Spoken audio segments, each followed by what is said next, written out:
गिबियावनो JSP advice 365 चेनेलनि गासै नायगिरि आरो साबस्क्राइबारफोरनिसिम आंनि गाहाम हामलायनाय आरो बोर सारस्रिनायखौ बावहरग्रोनाय जाबाय। आं दिनै बावहाय मोखां बिजाबनिफ्राय बोखांना लाबोनानै मोनसे लिरबिदांनि सायाव सावरायनो नाजानाय जादों।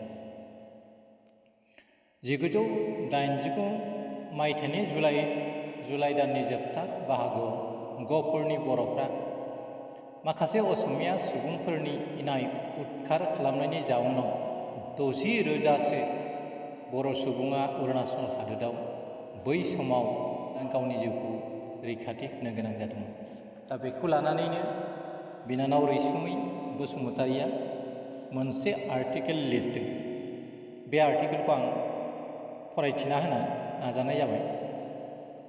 1989 मायथाइनि जुलाइ दाननि जोबथा बाहागोनिफ्राय गहपुराव बर' असमियानि गेजेराव दोमो खामनाय दावहानि अरा आगस्ट दानाव ओरैबादि जोंलावखांदोंमोन दि सा 530 दाय गैयै बर' फिसाफ्रा आलादा रायजो बड'लेण्डनि मुङाव जिउ बाउदोंमोन। गासै आसामाव आलादा बड'लेण्डनि मुङाव जेसेबां मुंख्लं जादोंमोन बेनि खावसेयानो गहपुरनिमोन। बेनि बोसोरब्रैनि उनाव आसाम सरकार, भारत सरकार आरो एबसुनि गेजेराव बिएसि गोरोबथा जादोंमोन, जायनि सागानगिरिया सानसुमा खुंगुर बसुमतारियामोन। बबे बिखाजों गहपुरखौ सानसुमाया जोगारखो? दिनैबो गहपुरनि बर'फ्रा सानसुमाखौ बे दायनि थाखायनो रागा जोङो। बेनि उनाव BSF एबा उनाव NDF बिनि उदां बड'लेण्डनि सोमावसारनायाव गहपुरनि बर' सेंग्राफ्रा बारसोमनानै गोबां मुंख्लं जालांबाय। बे समाव बिएलटिनि गोख्रों सोमावसारनायनि बारा गहपुरनि बर'फोरनि गोसोखौ बोदोर खालामनानै होयो। दिसपुराव बै समनि गिबि मन्थ्रि हितेश्वर शइकियाखौ सुइसाइड बम हैनो थांनायाव थांखिखौ सौहैहां जानायावनो मोदोमाव खानानै लानाय टाइम बमा बेफ्रुनानै जिउ गोमायो गहपुरनि जोहोलाव राणा सिंह बसुमतारिया। बै समाव बेबायदि सुइसाइड बमखौनो खोनाफेरामोन। बेल' नङा, गोबां बिएलटि आरो NDFआ गहपुरखौ दावहाथिलि बादि बाहायनानै गावजों गावबो थैलायनो गोनां जायो। बेबादिनो 2003 मायथाइयाव बिएलटिनि दैदेननायाव बिटिसि गोरोबथा जानानै थाङो। बेयावबो हाग्रामा महिलारि चन्दन ब्रह्ममोना गहपुरखौ नारख्लेंनानै गोरोबथाखौ खालामो। रोजा गहपुरनि बर' फिसाफोरनि सिमांखौ थेर-बेथेर खालामनानै होलाङो बे गोरोबथायाबो। प्रमिला, चन्दन, रिहनमोना मन्थ्रि जानो हायो, नाथाय गहपुरनि बर'फोरनि जानानै सानसेबो एसेमब्लियाव बाथ्रा बुङाखिसै। सानसेखालि मोनसे खामानि लानानै गहपुरनि हानजासे बर'फ्रा गुवाहाटियाव प्रमिला रानी ब्रह्म मिनिस्टार आब'खौ लोगो हमनो थांनायाव मान होनाय आर'नाइखौ खम बेसेननि होननानै गोदोनानिफ्राय बख'नानै हायाव गारना होनाय जाथाया जोबोद दुखुनांथावना जाथाय।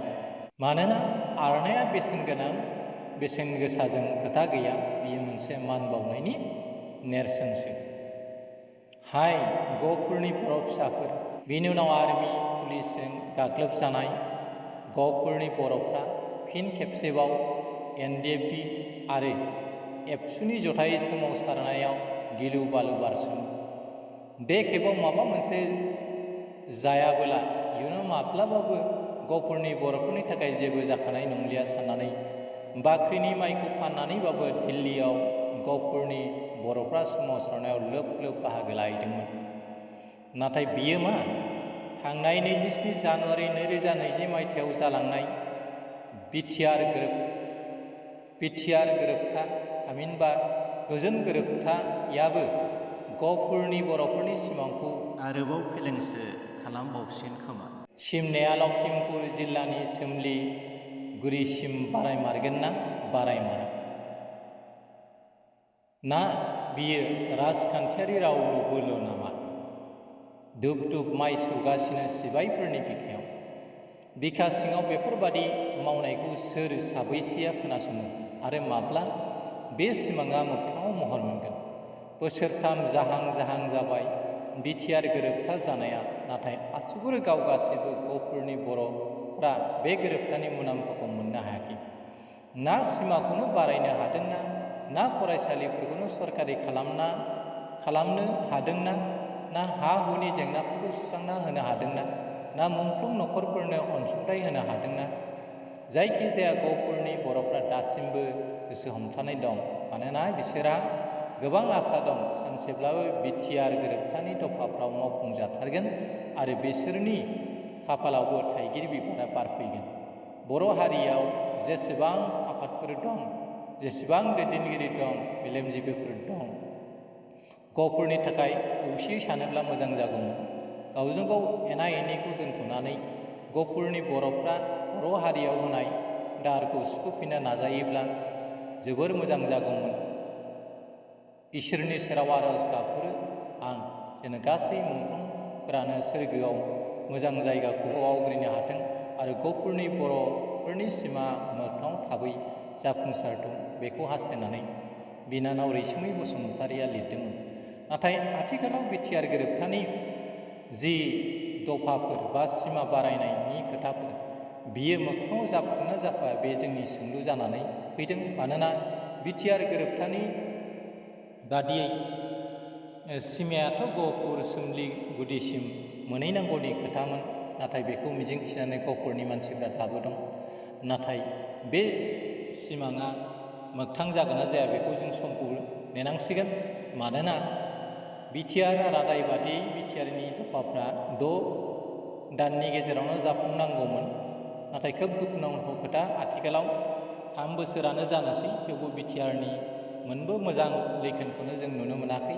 फारसेथिं दुलाराय बर' फरायसा आफादाबो बिटिआरनि खामानिफोरखौ 2024आव मावफुंनाय जागोन होननानै बुंबाय दं। नाथाय 2024-25आव बिटिआरनि